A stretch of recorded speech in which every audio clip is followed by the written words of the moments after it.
Thor is one of the most popular characters from the mythologies and so has many stories that involve him. Some become popular like the tale of him fighting against the world serpent in Ragnarok. So today we are going to look into some of the more lesser known stories about the thunder god. Thor is one of the most powerful of the Aesir gods from the Norse mythologies. He is the son of the Allfather, Odin, and the bearer of the legendary hammer, Mjolnir. Today we have 5 stories of Thor which are not popularly known.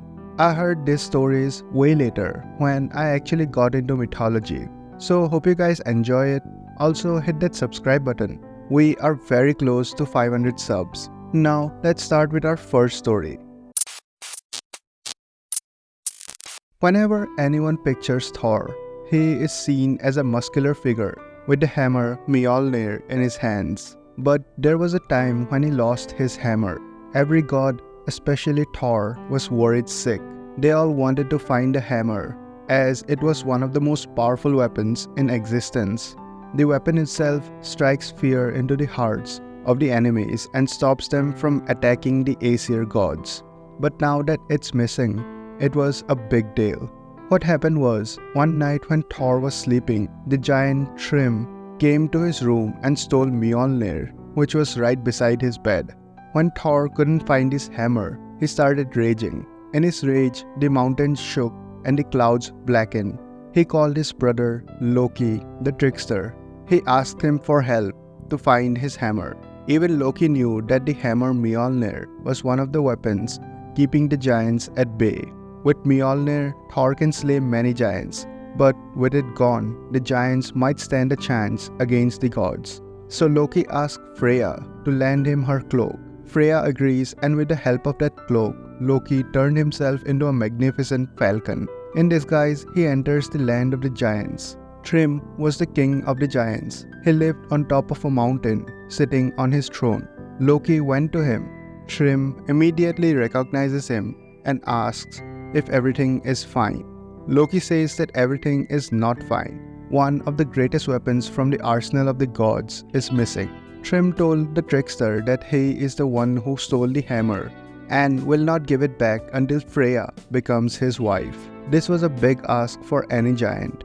Freya is considered one of the highest authoritative figures in the Aesir pantheon, and a marriage between her and a giant would be big news. Every god was wondering and worried about what to do. They needed the hammer, but they could not force Freya. Freya was very displeased herself with the news, while Thor was very angry. But at the time, Loki had a bright idea. He had the idea to dress up Thor in a wedding dress and present him as a bride to Thrym. Everyone seemed to agree with this idea. Even Thor, who was displeased with it, having to cross-dress, did ultimately comply due to the urgency of the situation. Loki would present himself as the bridesmaid and accompany Thor to the land of the giants. The gods dressed Thor in a beautiful wedding dress and adorned him with jewelry. Thor, disguised as Freya, arrives at Thrym's castle for the wedding feast. Thrym is delighted to see his bride, but he becomes suspicious when Freya consumes an entire ox and drinks vast amounts of mead. Loki, quick-witted as always, explains away these behaviors, claiming that Freya was so lovesick that she hadn't eaten in days. During the feast, Thrym decides to give Mjolnir to Freya. As the hammer is placed in Thor's lap, he reveals his true identity, grabs Mjolnir, and proceeds to unleash his wrath upon the giants in attendance. The story begins with Thor, Hymir, and Tyr. Tyr invited Thor to his home. Hymir was the father of Tyr and was a scary-looking giant. He was not fond of the idea of inviting an Aesir god into his home for dinner, but he still complies. The mother prepares dinner and serves them 3 oxes. However, if there is one thing that everyone knows, is that Thor can eat. He has a stomach deeper than the deepest of wells. He devoured his dinner, and there was little left after he was done. Hymir was not very pleased. He said to Thor that if he ate like that, there will be fish for tomorrow's dinner. Killing 3 oxes every time will not be possible.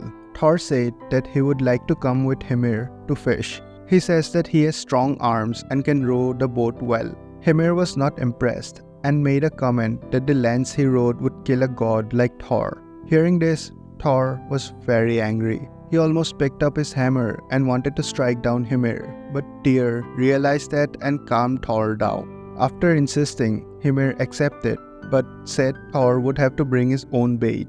Thor killed an ox, which he later used as bait. Although Hymir was mad, there was nothing he could do because Thor was his guest. They hopped on the boat and Hymir rowed far away from the land. After Hymir rested the rows to start fishing, Thor picked it up and started rowing twice as fast. He said that fishes are bigger and better away from land. Watching Thor row terrified Hymir. He said that with his rowing, he might upset the world serpent. After some time, they arrived at what Thor thought would be a good destination to fish. Both of them threw their lines and waited for fish to be caught. Hymir quickly caught 2 whales in his line, but not long after that, Thor got his first catch. But it was no ordinary catch. He tried to reel in his line, but the catch was strong. The waters were going up and down furiously as Thor slowly reeled in, and then it was revealed that it was none other than the world serpent itself. It was a tough fight between Thor and Jormungandr, who was trying to free himself from the line. Hymir, fearing the sight of the serpent, cut Thor's line. He said that we came for fish but caught 2 whales. That's enough. Thor was very angry. He wanted to use his hammer on Hymir. When they reached back home, Tyr's mother served them wine in a goblet, which Thor then smashed on the head of Hymir and left. We all know Loki as the trickster, the god who was a pain for all the Aesir. But during his early years, he used his cunning for the good of Asgard. Just like in our story where he helps Thor retrieve his hammer back. But this story might be one of the first ones where the betrayal of Loki is portrayed. The trickster god was bored of the blissful life at Asgard. He wanted to experience more than the same scenery of the land of the gods. So he went to Freya to ask for her cloak, which Loki could use to transform himself into a falcon, to which she agreed. He flew to the land of the giants, Jotunheim. He saw a giant castle where a giant and his 2 daughters were having supper. The name of the giant was Geirrod. When Geirrod saw the falcon, he immediately wanted to own that bird. He called upon his servants and ordered them to catch that bird. When the servants started chasing Loki, he flew up high to the roof and into the ledge of the chimney.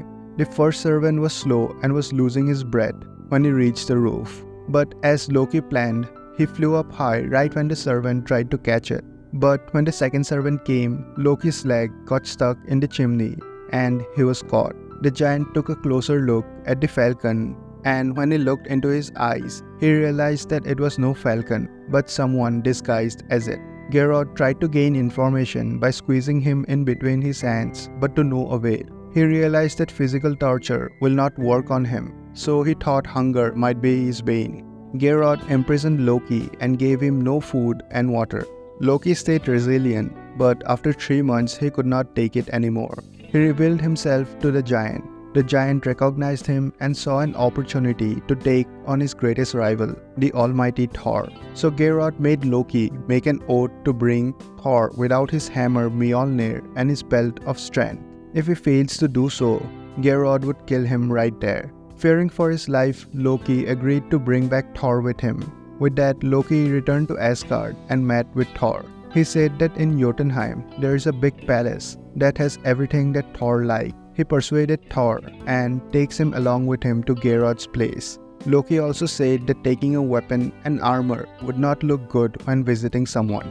So, not thinking much of it, Thor kept Mjolnir and his belt in Asgard and traveled with Loki to Jotunheim. At night, they stopped at the house of the giantess Grid. Grid warned Thor that Geirrod was a cunning fellow and he should be careful with him. She also gave Thor her belt, an unbreakable staff, and iron gloves. The next morning, they started their journey again. They were crossing a river and suddenly there was huge waves coming from the direction they were going. Thor asked Loki to hold on to his belt. He carried him along the river. As they went further ahead, they found out that the cause of such violent streams was because on top of a rocky ravine, One of Gerod's daughter was standing over and menstrual blood was streaming from her. After a lot of hardship, they were finally able to cross the river and reach Gerod's palace. While Gerod was nowhere to be seen, a servant of him greeted the gods and showed them their resting halls. It was a rundown goat shed. Thor was angry at the sight, but thought to wait for Gerod to release his temper. After that, Loki went to a nearby stream to wash off, while Thor took a seat in the shed. Suddenly, the seat started rising. It was rising closer and closer to the ceiling. Thor, thinking that it would bang his head, he used the unbreakable staff he received from Grid to push back with a huge amount of force. With that force, the seat went right back to the ground. He then found out that it was one of the daughters of Gerod who was picking up Thor's seat on her back. With the force he used to push back, it crushed her and killed her right there. At that time, Gerod enters and invites Thor for a game.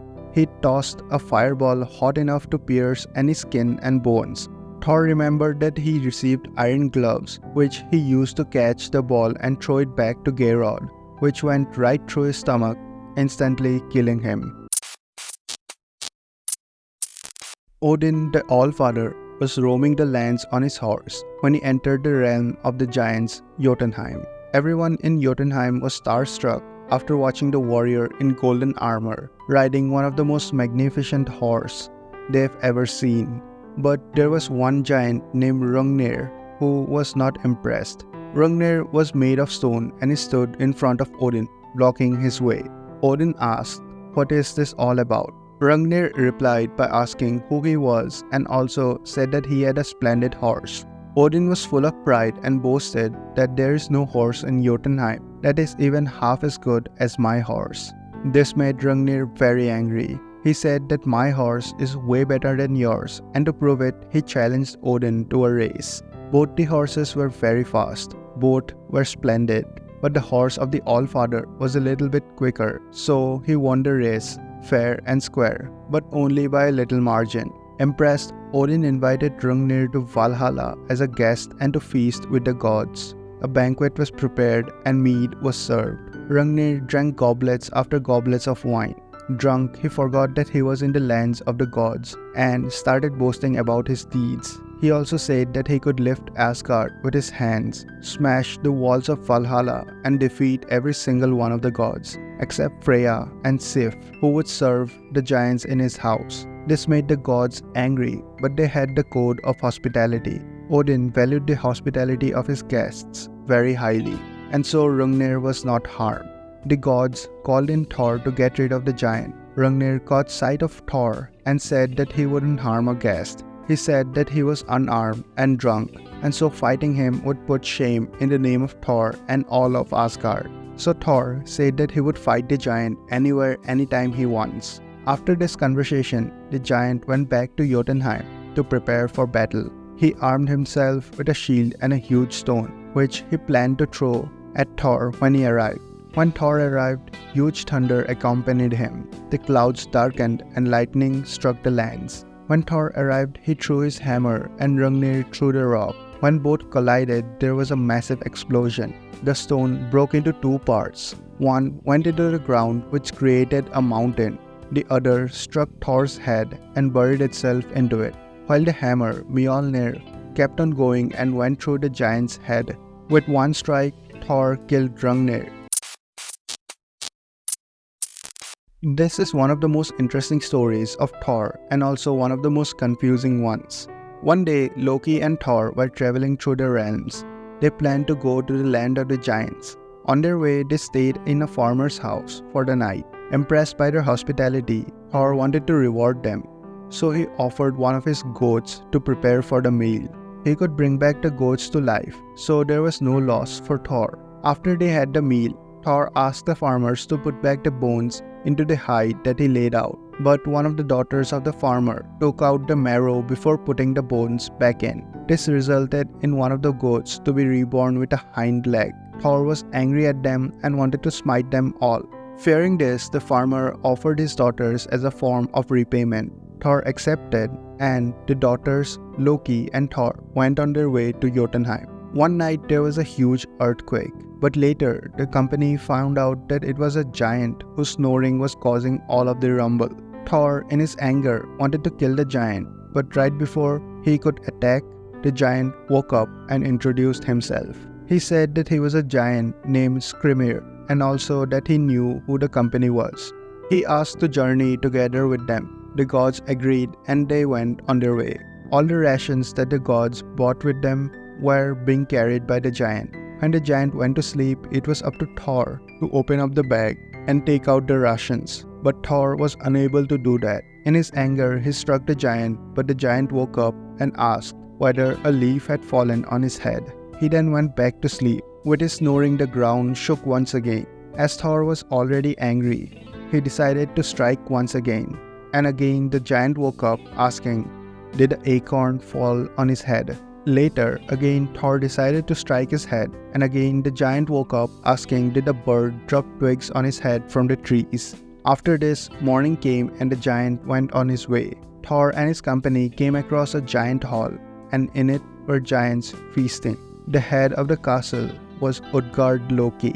Utgard is a division in the land of the giants, ruled by Loki. The Asgardian Loki challenged the giants to an eating contest, saying that he could beat anyone. Utgard Loki asked one of his companions, Loki, to race against Loki. Loki was defeated. Then one of the daughters of the farmer who was traveling with them said that she is the fastest swimmer and challenged the giants. Again, Utgard Loki sends another man named Hugi. They raced 3 times and each time the daughter lost to Hugi more and more convincingly. Finally, Thor challenged the giants to a drinking contest. Thor was known for his drinking skills in all the realms. Utgard Loki says that if you drink the wine from this horn in 1 drink, you would be considered the greatest drinker. If you could do it in 2, you would be considered a fair drinker. If you take more tries, you will lose. Hearing this, Thor started drinking. On the first try, barely any of the wine seemed to be gone. The next try was better, but the wine was still not gone. The next try was the best one, but there was still wine left. Utgard Loki, after watching Thor fail the first challenge, asked Thor for a different one. He asked Thor to lift his cat. Thor tried but could not lift the cat. Utgard Loki then asked for a challenge of might and asked an old lady to fight for him. Thor put up a good fight but was ultimately defeated. All the challenges were lost. The company slept for the night and were asked to leave the castle the next day. When they were leaving, Utgard Loki revealed that he was the one that was traveling with them the whole time. He was Skrimir himself. When Thor tried to strike him in the head, he deflected it towards the mountain. This created 3 deep valleys. The eating competition that Asgardian Loki had was with fire itself, and still he put up a good fight. The swimming race was against thought, and no one can outrun thoughts. The far side of the horn from which Thor drank was connected to the sea. They feared that Thor could actually drink up the whole sea. The water level in all of Utgard had gone down significantly after that. The cat he was told to lift was the world's serpent, and the old lady was time itself. Hearing that he was cheated, he took his hammer, and right when he was about to strike, he stared into nothing. The castle was gone and there was nothing in the vicinity. So these were some of the untold stories of Thor. Let me know which one you like. I would love to hear your thoughts. Also, let me know if there are any stories that you know that is not very well known. Thanks for watching. If you enjoyed, hit the like and subscribe button. If you want, you can watch some of my other videos as well.